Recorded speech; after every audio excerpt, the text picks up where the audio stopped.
Dicebu Agang Kesiliang Mule Sepi Selepa Pukul Sambilan Malam, Terda Pase Orang Penjual Ketoprak Keliling Bernama Pakraji. Ia dikenal sebagai pria ramah dengan suara khas menggema ketika mendorong gerobaknya sambil memukul-mukul mangkok dari logam. Ketoprak buatan Pak Raji sangat terkenal, bukan hanya karena rasanya yang gurih dan bumbu kacangnya yang pekat, tetapi juga karena ada sesuatu yang membuat orang-orang terus datang meski warung-warung lain tutup lebih awal. Mereka bilang, sekali makan ketoprak Pak Raji, pasti ingin makan lagi dan lagi. Bahkan, banyak warga yang rela menunggu meski antreannya bisa panjang hingga larut malam. Tak banyak yang tahu, di balik senyumnya yang hangat dan tangan tuanya yang cekatan mengulek bumbu, Pak Raji menyimpan rahasia kelam. Di ujung gerobaknya, tersembunyi sebuah botol kecil berisi cairan hitam yang selalu ia teteskan ke dalam ulekan sebelum mencampurkan kacang, bawang putih, dan cabai. Cairan itu tidak berbau, tidak berbuih, dan tampak seperti kecap biasa. Namun, setiap kali cairan itu menetes, mata Pak Raji sedikit berubah. Sorotnya tajam dan sesekali tubuhnya bergetar seperti menahan sesuatu. Rumor tentang ketoprak Pak Raji mulai menyebar dari mulut ke mulut.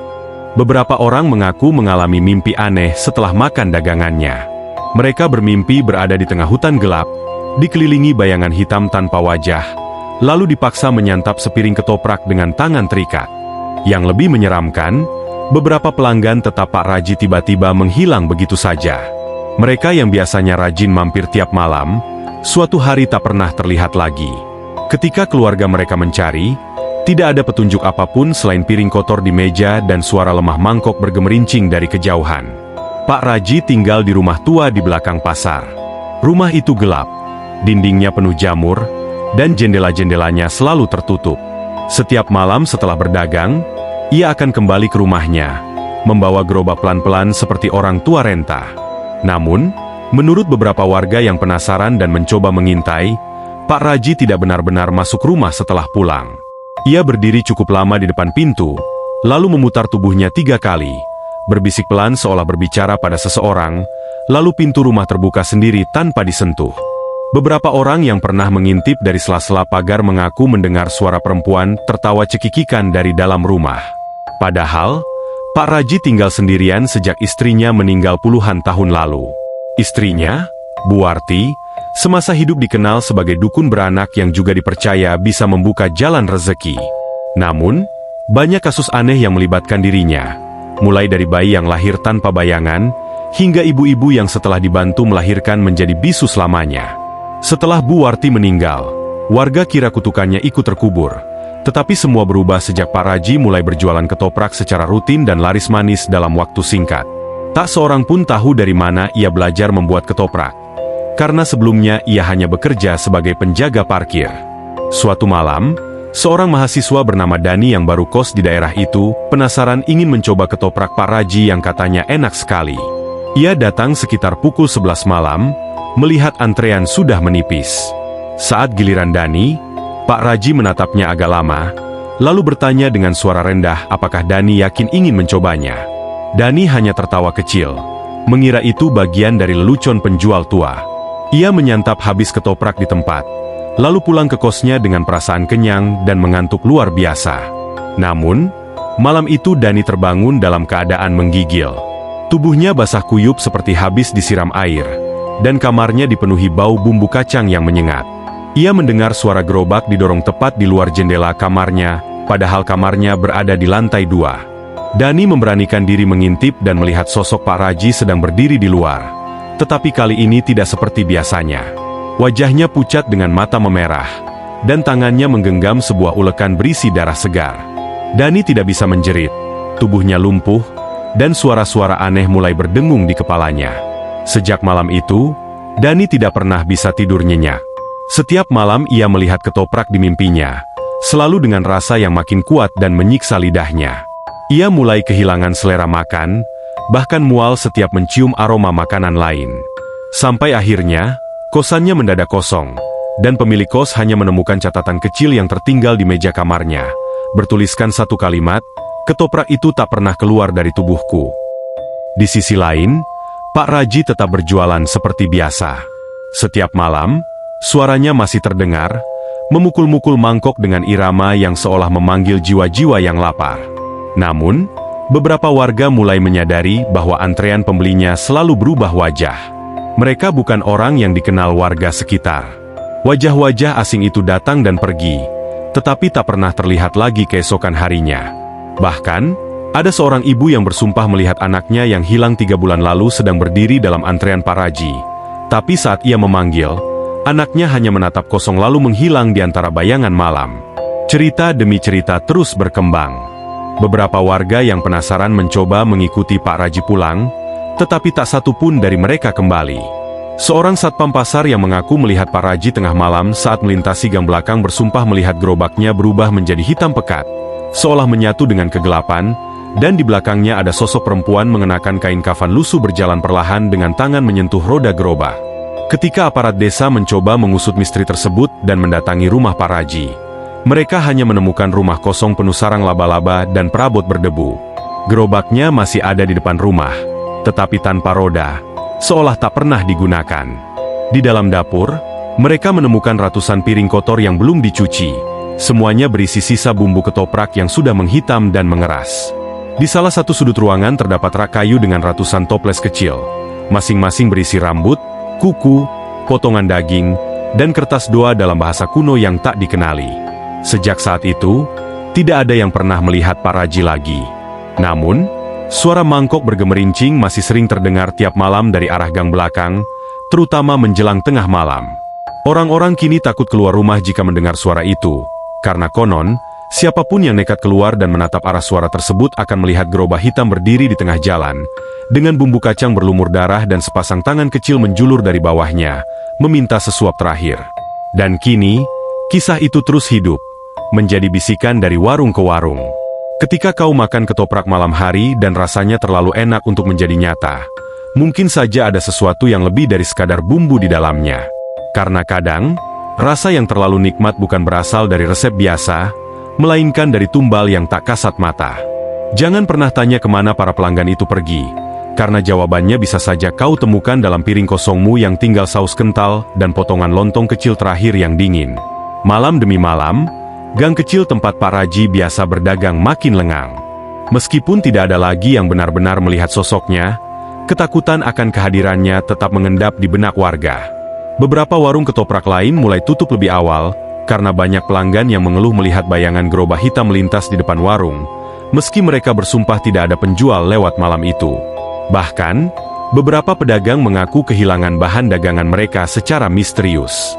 Tempe, lontong, tahu, dan bumbu kacang yang disimpan dalam lemari mendadak lenyap tanpa bekas, seolah disapu angin hitam yang datang diam-diam di tengah malam. Di sisi lain kota, seorang jurnalis bernama Risa mendengar cerita ini dari kawannya yang bertugas sebagai polisi sektor kecil. Risa memiliki ketertarikan pada hal-hal mistis dan sudah lama mencari kisah nyata yang bisa ia angkat sebagai dokumenter. Ia pun datang ke wilayah tersebut dan mulai menelusuri jejak Pak Raji. Beberapa warga menolak diwawancarai, bahkan ada yang langsung menutup pintu begitu Risa menyebut nama Pak Raji. Namun, seorang pria tua di pos ronda memberinya satu petunjuk penting. Katanya, sebelum Pak Raji berjualan ketoprak, ia sering terlihat datang ke sebuah sumur tua di hutan kecil belakang pasar. Sumur itu kini ditutup warga dengan papan dan batu, karena dipercaya sebagai tempat pembuangan tumbal pesugihan. Malam harinya, Risa mendatangi sumur tersebut dengan kamera dan alat perekam suara. Ketika ia membuka penutup sumur yang berat, udara dingin menyeruak naik, diiringi aroma menyengat seperti daging busuk yang dibakar. Ia menyorot ke dalam dan hanya melihat kegelapan pekat. Namun, alat perekam suara mulai menangkap bunyi-bunyi aneh. Ada suara gemerincing mangkok, lalu disusul bisikan-bisikan samar seperti orang membaca mantra. Risa mulai merekam dan membacakan doa dalam hati. Tapi tiba-tiba kameranya mati. Layar ponselnya membeku, dan suhu di sekelilingnya turun drastis. Dari balik pepohonan, terdengar langkah kaki berat menyeret tanah. Risa membeku, bersembunyi di balik semak. Ia melihat sesosok pria mendorong gerobak pelan, mengenakan pakaian lusuh, rambutnya panjang tak terurus. Wajahnya seperti wajah Pak Raji, namun lebih pucat dan matanya kosong. Di belakang gerobak, tampak dua bayangan hitam yang menyerupai anak kecil memegang erat roda gerobak sambil berjalan lambat. Risa tidak bisa bergerak. Tubuhnya seperti tertahan oleh sesuatu yang menancap di otaknya. Ia hanya bisa menatap dan mendengar bisikan lirih yang kini terasa sangat dekat. Ingin mencoba ketopraknya, suara itu melengking di telinga kirinya. Ia memejamkan mata dan baru bisa bergerak setelah bayangan itu lenyap. Ia segera kembali ke penginapan dan mencoba memutar hasil rekaman. Namun semua file rusak kecuali satu audio pendek yang hanya berisi satu kalimat. Satu piring, satu jiwa. Keesokan harinya, Risa memutuskan kembali ke Jakarta dan menulis artikel pendek tentang kisah ini. Tetapi tak satu pun media bersedia menerbitkan tulisannya. Beberapa editor mengaku merasa sesak nafas dan pusing setiap kali membaca paragraf pertama. Risa lalu mengunggahnya ke blog pribadinya. Namun hanya bertahan beberapa jam sebelum blog itu menghilang. Dan akunnya diblokir tanpa alasan jelas. Ia pun berhenti mengejar kisah itu, tetapi rasa penasaran masih membekas. 3 minggu kemudian, seorang pemuda yang pernah membaca blog Risa mencoba membuktikan sendiri dengan merekam suara malam di gang tempat Pak Raji biasa berdagang. Ia memasang perekam suara dari pukul 11 malam hingga pukul 3 dini hari. Pagi harinya, ia memutar ulang rekaman itu dan mendapati suara langkah kaki berat. Disusul suara ulekan ditumbuk berulang-ulang. Di menit ke-17, terdengar suara lirih seorang perempuan berkata, "Kamu gantinya malam ini." Sejak saat itu, pemuda tersebut menghilang. Orang tuanya melapor ke polisi, namun satu-satunya petunjuk hanya rekaman suara yang diputar di ruang penyelidikan, hingga salah satu penyidik tiba-tiba kejang dan muntah darah setelah mendengarkannya. Rekaman itu akhirnya dimusnahkan. Gang tempat Pak Raji dulu berdagang kini jadi wilayah terlarang. Tidak ada yang berani lewat meskipun ada jalan pintas ke pasar. Gerobak ketoprak yang dulu disita aparat kini berada di gudang milik desa dan dikurung dalam kotak besi. Namun penjaga gudang mengaku sering melihat gerobak itu bergerak sendiri saat malam tiba.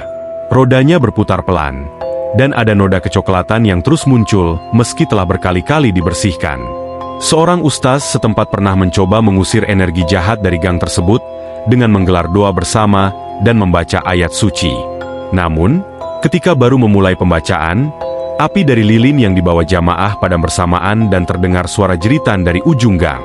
Salah satu jamaah kesurupan dan meracau dalam bahasa aneh, sebelum akhirnya pingsan. Setelah sadar, ia tidak ingat apapun. Tapi ia menulis kalimat di kertas kecil sebelum benar-benar tenang. Kalimat itu adalah, "Bumbu penglaris tidak akan berhenti sampai semua kenyang dengan ketakutan."